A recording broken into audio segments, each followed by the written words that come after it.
right? Instead of, living 30, 40 years semi-healthy or not so healthy, and then trying to fix everything in the hospital, right? Or the healthcare system, how can we help people and encourage them to become educated and to take action on a daily basis, to stay healthy and stay fit for the long run? It's important, to slow down and recognize you are the master of your own destiny in many ways, right? The way that you set up your schedule, the way you calendarize, the things you prioritize throughout your day-to-day process is really what's going to move the needle in the long run. Do you have any tactics or advice for them?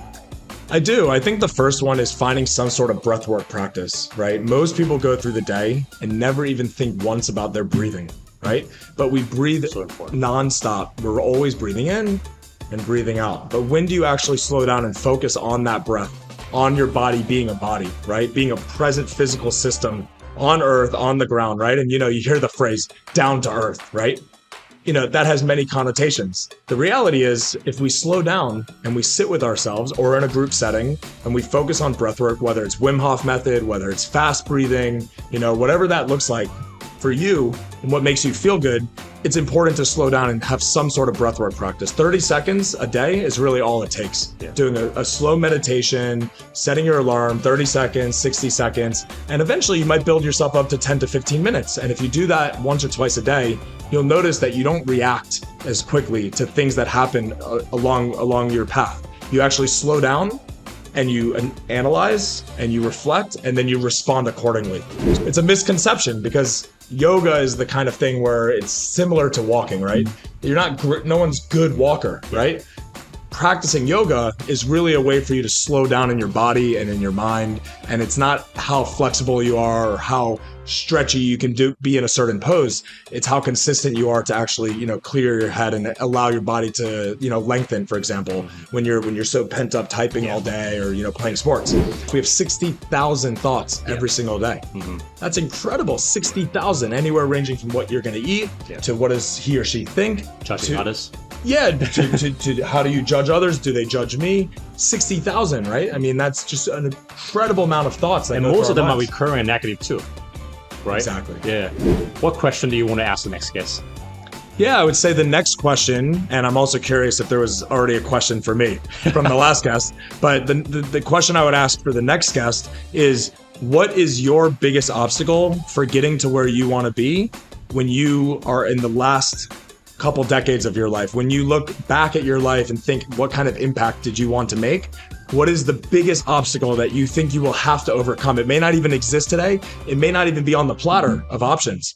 But what would you say would be that biggest challenge and obstacle to overcome? And how do you plan to overcome it when it does come? What is the most important lesson in life? It's a great question because I would say humbly, I'm still learning, right? I'm growing. And I think there's tons of lessons that are still being bestowed upon me.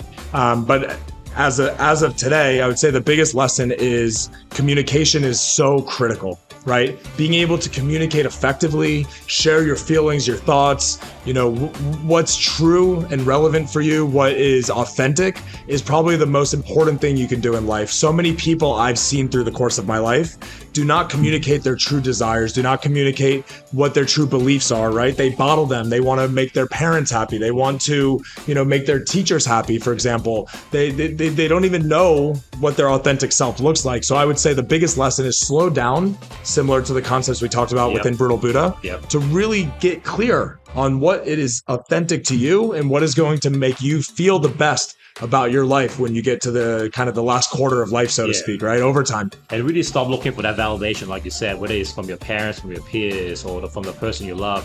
I mean, at some point you gotta, a while back, I spoke to this life coach, Matt Lane, and the way he described authenticity is we need to come to terms with our good and bad and ugly and the weird, right? Because if we don't love ourselves, right, we can't expect other people to love us. Hey guys, thank you so much for following this channel and making our podcast into the top 3% global podcast ranking. When I started a year ago, I didn't think anyone would listen to this podcast, but it was you who made this a success. Now, before you watch the full video, please do me a small favor.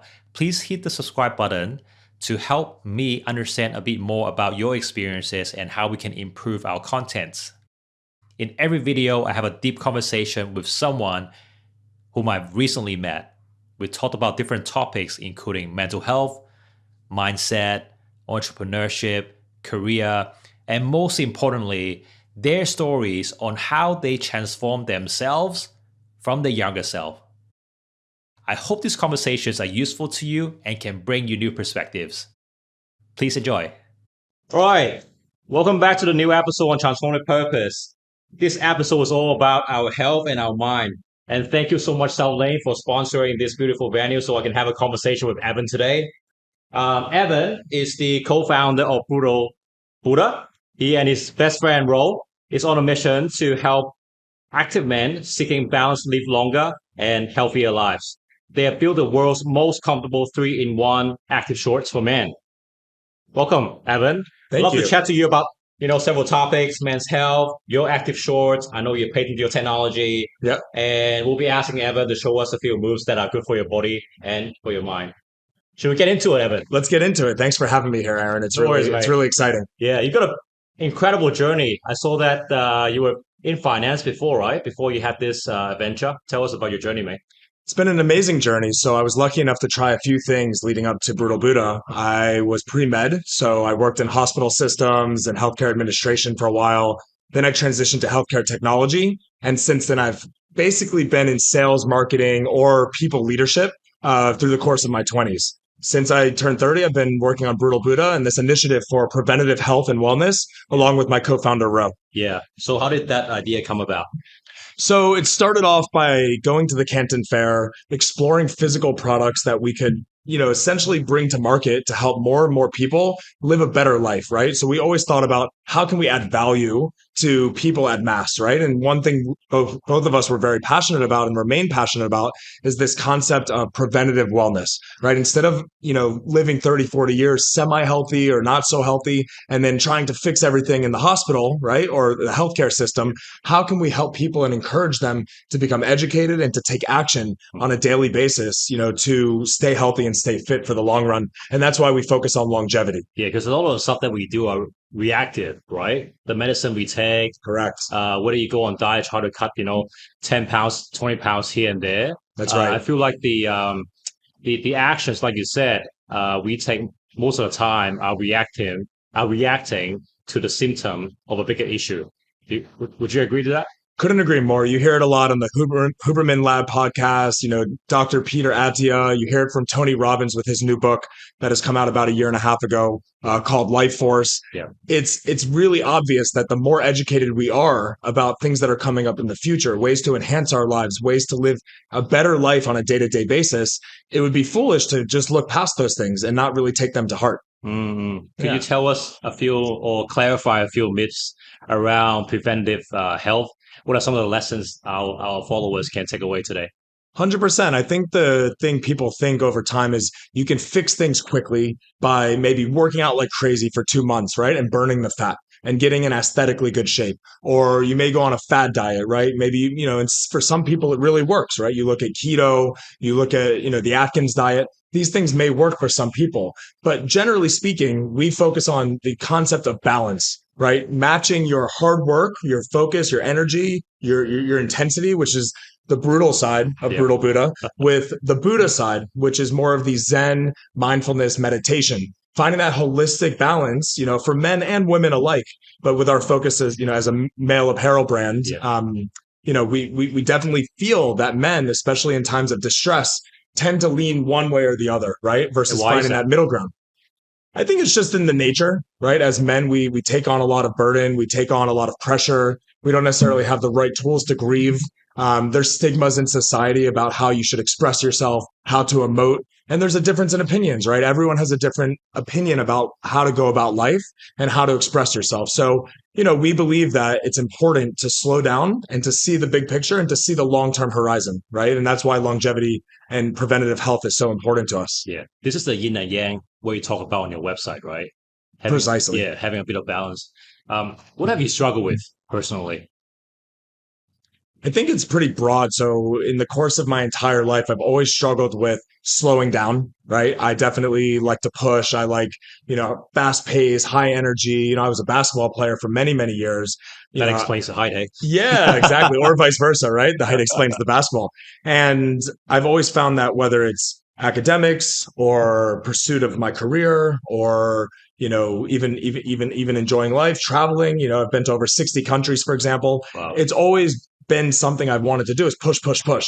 But I've learned over time to kind of allow the universe, to work its way out for me and to kind of take a breather, focus on tips and tricks and mindfulness that I've learned over the last 5 years. Yeah. So at what point did you kind of go, you were going too fast? Is time to slow down? Did you have a health scare? What was the trigger? Yeah, it's a great question. I don't think I had a firm trigger, one specific thing, but I think over time I've started to recognize that I feel a little sluggish or I don't feel like I'm performing at my absolute best because I push so hard and maybe I'm not getting the right sleep, maybe I'm relying too much on coffee for example. So that's kind of transformed over the last several years. When I was studying medicine and I was, looking to go the medical route, I found that I was, up till 3, 4 a.m. studying. I'd get up at 7 Same a.m. here. Yeah, it just was not really worth it. And obviously, you've done incredible things in your career. You pushed really hard. You're international. So we have some similarities. But I would say, yeah, there was no very, very specific trigger point other than, I've just kind of watched and observed my health and wellness over the years. And it's continued to stay, pretty good, but it's never been at the peak performance that I had when I was more balanced when I was in a high school, for example, right? So it's part of my character, it's part of my nature and my personality. And I think that's, where you have to find that yin to the yang, so to speak, Yeah. and vice So versa. so how would you describe your system then versus your system now? I mean, how does your day look like now compared to what you were before? Before meaning before Brutal Buddha, Oh, yeah. generally. Yeah, so I think the difference of being in, finance, technology, healthcare, working in a system, for example, a corporation or a mid-sized enterprise, you find that you have, views from the top, so to speak, and it funnels down and you actually have to focus on what is going to move the needle for the larger term strategy, the longer term strategy that organization has. Whereas at Brutal Buddha, we're actually leading the strategy, we're leading the transformation, which ties nicely into this video cast. It's important, to slow down and recognize you are the master of your own destiny in many ways, right? The way that you set up your schedule, the way you calendarize, the things you prioritize throughout your day-to-day process is really what's going to move the needle in the long run. Yeah. So what are some of the ways that our audience can sort of slow down? Do you have any tactics or advice for them? I do. I think the first one is finding some sort of breathwork practice, right? Most people go through the day and never even think once about their breathing, right? But we breathe So important. nonstop. We're always breathing in and breathing out. But when do you actually slow down and focus on that breath, on your body being a body, right? Being a present physical system on earth, on the ground, right? And, you hear the phrase down to earth, right? That has many connotations. The reality is, if we slow down and we sit with ourselves or in a group setting and we focus on breath work, whether it's Wim Hof method, whether it's fast breathing, whatever that looks like for you and what makes you feel good, it's important to slow down and have some sort of breathwork practice. 30 seconds a day is really all it takes. Yeah. Doing a slow meditation, setting your alarm, 30 seconds, 60 seconds, and eventually you might build yourself up to 10 to 15 minutes. And if you do that once or twice a day, you'll notice that you don't react as quickly to things that happen along your path. You actually slow down and you analyze and you reflect and then you respond accordingly. So it's a really good practice, to actually focus on your breath. Yeah. I would say another practice is also body movement. So, you hear all the time exercise is so critical.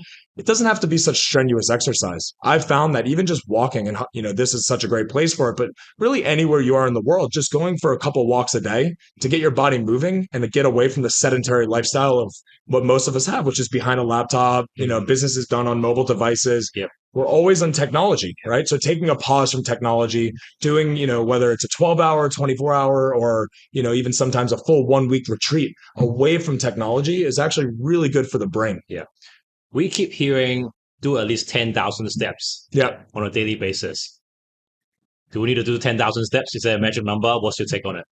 I'm a really big believer in the concept of steps. I think it quantifies how much you're moving during the day, obviously, but I think it's more of a lifestyle change, right? Because what happens is if you miss 2 or 3 days and you end up at 2,000 steps, 3,000 steps, you start to feel low about yourself. So I think it's good for people who naturally are moving anyways and they want to feel accomplishment from that kind of activity.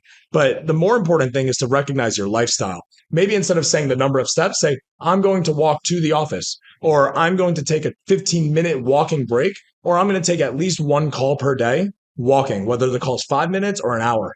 If you have that mindset, the steps kind of make up for themselves. It's arbitrary. Yeah. It doesn't really matter. Right. And I actually love that. I think one of the things that I noticed that is I think society puts so much pressure in us that sometimes we get so caught up in our goals that we forget that what is even more important is to have that consistency and have that system and habit in you rather than chasing for that arbitrary goal, right? That you set up for yourself. Tell us about so a few years ago, you and your best mate, Ro, you stumble upon a business opportunity. You're looking for apparel for men and you couldn't find it. So tell us your journey. What happened there? Yeah, so a few years ago, we were both in yoga classes. We were, exploring that concept of yin and yang, right? Body movement. We worked out. We practiced, weightlifting. He was into rugby, so he was practicing with the team. I played basketball. So we're both team sport guys, right? But individually, we came together and we were going to the gym, lifting weights, training, working hard. And we realized something was missing, for us to really find that balance in our personal lives, matching it with our professional lives. At the time, we were still in corporations. So this all started on the side in the very beginning. And we started to practice yoga and we started to get really into it. We really loved the concept of, movement on the mat, meditation, listening to the instructor, challenging yourself to do a pose a little bit further each time, inversions, downward dogs, the whole thing, right? Tightening the core. Have you ever practiced yoga? Yeah. I'm not good at it. It's a misconception because yoga is the kind of thing where it's similar to walking, right? No one's good walker, right? Practicing yoga is really a way for you to slow down in your body and in your mind. And it's not how flexible you are or how stretchy you can be in a certain pose. It's how consistent you are to actually, clear your head and allow your body to, lengthen, for example, when you're so pent up typing all day or, playing sports. So to come back to your question, that evolved into finding out that we didn't feel that great wearing the gear we were wearing. So we were wearing basketball shorts, regular gym shorts, the gym clothing. And we were, finding that it doesn't feel that good, right? Something was missing. Compression layer. Maybe we wanted something that would hold the male parts in place. Yeah. Similar to how women have sports bras, something that you feel very confident in when you go practice yoga. And there are some yoga specific brands out there, but we thought, you know what? Let's go to Canton Fair. Let's learn what's happening in the market. Let's see what kinds of products exist and let's tweak it and innovate to build something that does not exist on the market. So that's when we patented the package protector. And we decided to create this concept where you have almost like a net in a cup for the male parts, the balls. Yeah. Just saying it, right? Yeah. Within the shorts, built in. So it's a one-stop shop, right? And I even have a pair here. Yeah. Kind of show you. I don't know if you've ever seen them. These are the Warrior Reds. So, it's pretty much like from the outside, it looks like your average pair of shorts. When you come to the inside, you actually can see here, from the design that it has this crossover design, right? So, here is where you actually place your male parts, right? The genitals. And it stays in there when you do twists and turns. Right. Okay. So we found over time that more and more men we spoke with actually had this same problem. And that's when we launched it. Yeah. And I came across your website. You guys spoke to something like over 1,000 men. That's right. Yeah. That's right. Yeah. So through the course of our yoga practice, after every single class, we gently asked if, some of our peers in the class and male peers had 2 minutes and we just broke into a conversation. Sometimes 2 minutes turned into an hour. Yeah. Sometimes it was a 10-minute chat. Yeah. And we found from interviewing over 1,000 men that there was a real need in the market. And since then, we have thousands and thousands of customers. We have, a following of over 20,000 across all channels. So we have people who are really bought into the community, right? They want to learn, they want to be part of something, and they want to really transform their lives. Yeah. I want to ask you about your transition because you mentioned you were into basketball and your mate was into rugby. And I guess traditionally, and I don't want to stereotype here, but I guess yoga is known more as of a feminine sport, if I could put it that way. Sure. I'm curious to learn from you. Why, how did you transition from that masculine sport into yoga? Yeah. It's a great question. I mean, when you think about yoga, it definitely has the connotation of being more feminine.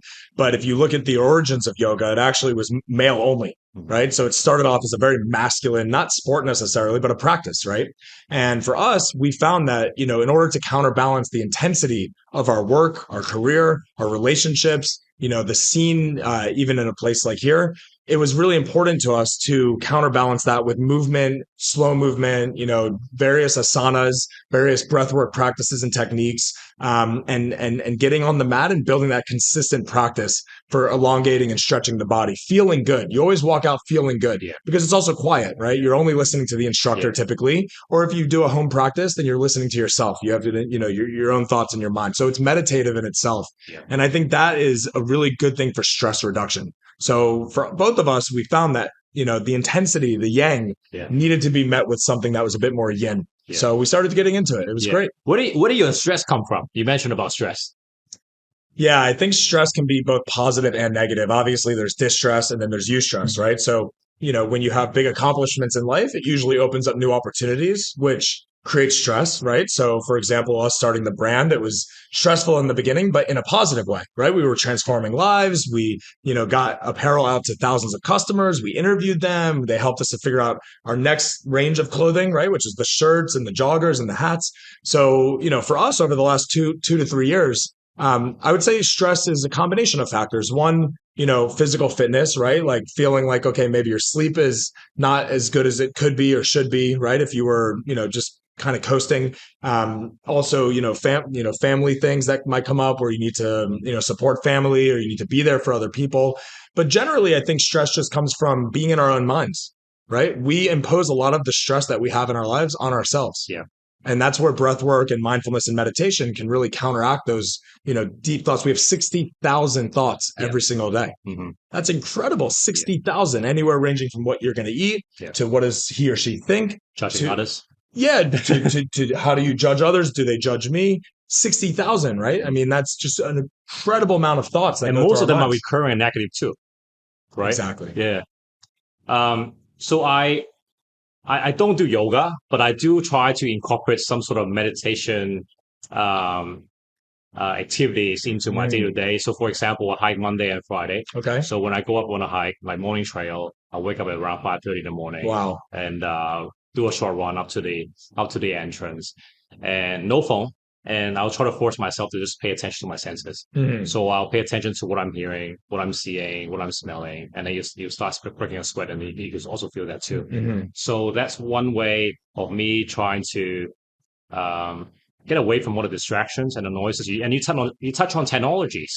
And so I was born in the 80s. I'm a millennial, so I've lived the analog days where Mhm. there was no cell phone, and nowadays like everyone just can't stay away from their cell phone. What's your take on technologies? How should people, look at technology, social media? You mentioned about mental health. So I'm keen to hear your take on this. Yeah, certainly. I mean, I think we live in an era where, of course, everyone has the same amount of time, right? There's no one person in the world, whether the president of the United States or, somebody who's working in F&B, for example, everyone has the same amount of time. So how do you actually manage your time? I think is probably the most critical piece when it comes to technology. Technology should be used as a tool, which is why you see so many things coming up in the world of AI to help us, slow down on how much we're actually spending with technology, right? So I don't know what exactly is coming up in the pipeline as it relates to social media, but I would imagine that we can start to cut out some of the things that are distracting, don't add value, and become a waste of time for us, right? So if you look at the way that we spend time on technology, I think it's important to genuinely set boundaries for yourself. No one else will do it for you, right? Parents do it for children, right? You have 1 hour with the iPad, Yeah. right? But similarly, born in the late 80s, Yeah. and technology has been in my life since I've been a teen, right? In my teenage years. And my mother worked at Motorola, I had beepers, like Uh-huh. it's always been around since my early teen years. So I think it's a matter of timing yourself, setting boundaries, sticking to those boundaries, and also knowing when to be ultra present. Yeah. right? So for example, if you're at dinner or, a meeting, put Don't your look at your phone. technology away, right? Exactly. Yeah. Even the watch, I find a lot of times that I'll just Oh, put yeah. it away Yeah. if I Same really here. take it off my wrist or at least mute it Yeah. so that I'm not distracted, because Yeah. distractions are really what, steer us away from our ultimate North Star Presence. Yeah. And and our presence, presence. right? Yeah. No, I love that. I so I started implementing like tweaks here and there, like you said, right? Putting your phone away, don't put it in your bedroom when you go to bed. So and then I try to wind down an hour, at least an hour Hmm. before bedtime. Hmm. I have dedicated time blocks as to when I check my social media. Hmm. So I get up early, but all of these things I only started implementing a couple of years ago. Okay. Yeah, Okay. How's it impacting you? fantastic. So I've got two kids. I've got a 4-year-old and an 18-month-old, right? Right. And I also write a bit in a podcast. Obviously, that's why we're here. But if you want to get any stuff done, you really got to be very disciplined with your timetable. So I get up most days. I get around 5:30 these days now. Hmm. At the start, it was very hard, right? Because you read books and people tell you, oh, their system, you should get up at this 5 a.m. club. Everyone should get up at 5 a.m. Hmm. But everyone's circumstance is different. You might have young children, right? And my kids might just wake up in the middle of the night. I might have, disrupted sleep. And I feel that, everyone should think about, their own system and try to contextualize it Hmm. and make it their own. And like you said earlier in the conversation, think less about the goals. Right. Yeah, work on it consistently and then sort of build up your own system. And it's been working out fantastic for me. And I've really seen a lot of benefits just waking up early, getting more stuff done, even before the kids get up. So, Yeah. yeah, 5:30. That's no joke. So do you do it by yourself or do you go I do it with, by myself. okay, Yeah, yeah. I Monday mean, and Friday? Okay. Monday and Friday most days. So Wednesday is my cheat day, my Okay. rest day. So Monday and Friday I hike. Tuesday and Thursday at 7 I've got PT. Okay. And Monday night, I've got ball. I actually I shoot hoops around Sighting Point. Oh, nice. Whenever Okay. you're free, you can come join our game. We just play pickup. I'd love to. I'd love Yeah. to. Okay. Very nice. And Saturday and Sunday, I save my presents for my family Beautiful. and for my Beautiful. friends. Right? Yeah. That's beautiful. I remember one comment that my wife mentioned to me some years ago, and she was like, "I've become this terrible person. Like I was there physically, but my mind just wasn't there." Sure. Sure. Right? And you can tell when you're having Mhm. conversation with somebody, right? They Yeah. look away or they check their phone, Yeah. Exactly. right? Exactly. Yeah, Very cool. yeah. So, do you want to show us a few tricks as to what people can do in terms of preventative health? I know you're a yoga practitioner yourself. Any simple moves that people can do from at their home or at Yeah, their desk? 100%. So, the last thing I'll say around Brutal Buddha and what we're actually building, it's more than just the apparel or the physical goods or any services out there. It's really about a community. So I didn't mention before, but, when we were talking about the stress that men take on in their lives, a lot of times they don't have the people to go out to ask for help, Hmm. right? There's a lot of pride, arrogance, ego. And as men, as you could probably relate, it's hard to know exactly what to do, right? Like we typically have, parental figures and we have mentors or people we look up to, whether older siblings or otherwise, Yeah. but we don't necessarily have, peers that are, new as men, right? Like we don't have communities that exist so easily. We started to form them over time, but they go up and down in and out. And I think one thing we focus on at Brutal Buddha is that community aspect. Yeah. People being able to help each other, Love it. share ideas. Uh-huh. So we have a Facebook community you can check out online, over 6,000 on that community, engaging with each other. Yeah. Instagram, we have various offline communities. So between New York, Los Angeles, Miami, here in Asia, Hong Kong, Mhm. and then of course we have various other mid-tier cities across the entire world. Fantastic. So I would love to show some moves and show you a few things you can do, even if it's a 5-minute practice. But Yeah. before doing so, let me hop into my Brutal Buddha gear, Fantastic. Sorry, I forgot one question I need to ask you earlier. please. So I asked my guests to ask a question to the next guest. What question do you want to ask the next guest?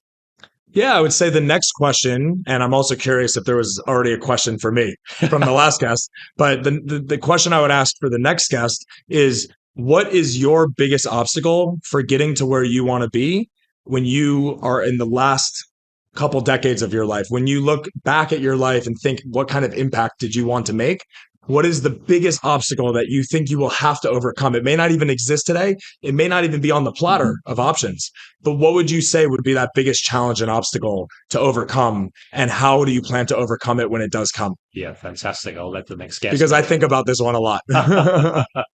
So question for you. Please. What is the most important lesson in life? It's a great question because I would say humbly, I'm still learning, right? I'm growing. Yeah. And I think there's tons of lessons that are still being bestowed upon me. But as of today, I would say the biggest lesson is communication is so critical, right? Being able to communicate effectively, share your feelings, your thoughts, what's true and relevant for you, what is authentic is probably the most important thing you can do in life. So many people I've seen through the course of my life do not communicate their true desires, do not communicate what their true beliefs are, right? They bottle them. They want to make their parents happy. They want to, make their teachers happy, for example. They don't even know what their authentic self looks like. So I would say the biggest lesson is slow down, similar to the concepts we talked about within Brutal Buddha, to really get clear on what it is authentic to you and what is going to make you feel the best about your life when you get to the kind of the last quarter of life, so to speak, right? Over time. And really stop looking for that validation, like you said, whether it's from your parents, from your peers, or from the person you love. I mean, at some point, you gotta. A while back, I spoke to this life coach, Matt Lane, and the way he described authenticity is we need to come to terms with our good and bad and ugly and the weird, right? Because if we don't love ourselves, right, we can't expect other people to love us, right? That's true. And every now and then you're gonna get rejection from other people, and that's okay. I think people reject you, they don't really matter. And for one person that says no to you, I think there are 10, 20 others that are waiting to accept who you are. So I think very wise words. Thank you for that. And I guess we'll come back for round two. Once we've changed into our gear, yeah? Yeah, let's do it. Let's have some fun. Really good having you, man. It was a pleasure. Thanks so much, Aaron. Thank you. Yeah, stay brutal. Hey guys, welcome back to part 2. Evan is going to help us do some demo. Yeah.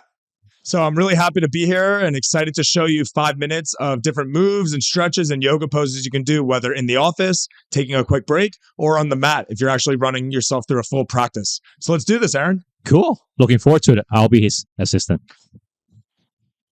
All right. So first off, we're going to roll our shoulders. It's real simple. 3 big shoulder rolls going forward.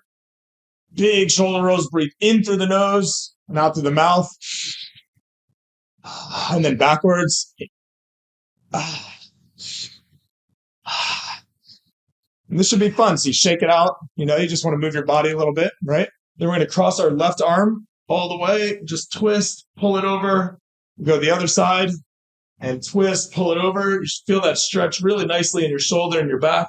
We're then going to take our hands and we're going to bring it behind our backs. And we're just going to extend our shoulders back like this, right? So you can see the way I'm standing. You look at me forward, it's like this, right? So this should open up your shoulders a little bit. We're going to do our triceps. So arms come up, we pull back, reach for the back, and we switch hands. Nice warrior red shorts you got there, by the way, Aaron. Thank you. All sponsored by this guy. So this is the Brutal Buddha gear. It's really great for movement and flow. Should be comfortable, actually. Awesome. Yeah. So with that, we're then going to move into our legs a little bit. We're going to come up like this. We're going to stretch the front part of the leg, which is the quadriceps. So you'll feel that nice in there. Then you'll do the other side. Really quick 5 minutes. Find your balance. Bring your arm out to the side. And from there, you're basically just going to bring your right knee up into your chest, balance, and pull it in. This is beautiful. Embarrass himself, right? Yeah, exactly. No, you're doing great. You're doing great. You obviously have good flexibility and good balance. So those are some of the simple moves you can do. Then we're going to just take our hands on our waist. And we're just going to lean to one side. So you can lean to the side with me.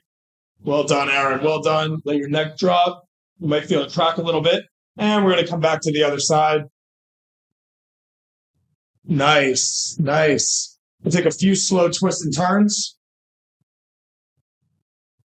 And how do you feel? How does your body feel after just doing 3 or 4 minutes of movement, right? So you can do this in your office. You can do this at home. You can go for a walk and do these kinds of movements before and after your walk. but I will do a couple minutes of just a little bit more complex poses. And I'll leave that to the master. So thank you so much, Aaron. So here we go. So this one is what we call a dancer's pose. So I'll turn to the side. You're basically going to grab the foot like this, and you're going to lean forward. You're going to look at your hand, and you're going to kick back.